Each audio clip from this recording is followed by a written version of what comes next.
గుంటూరు జిల్లా తెనాలి నియోజకవర్గం Kollipara police station SI ఎన్సి ప్రసాద్ వాహనాల తనిఖీలను నిర్వహించారు. ఈ క్రమంలో దావులూరు అడ్డరోడ్డు కరకట్ట మీదుగా వెళ్లే వాహనాలను తనిఖీ చేశారు.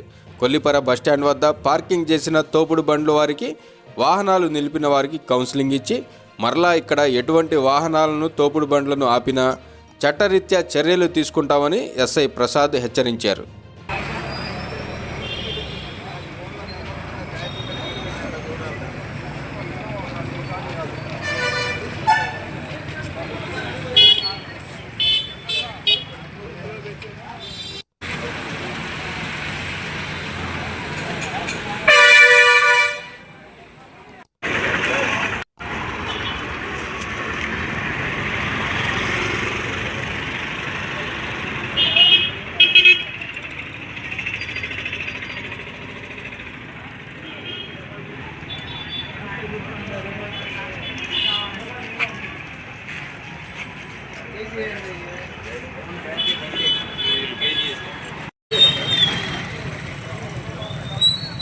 నా పర్సనల్ నెంబర్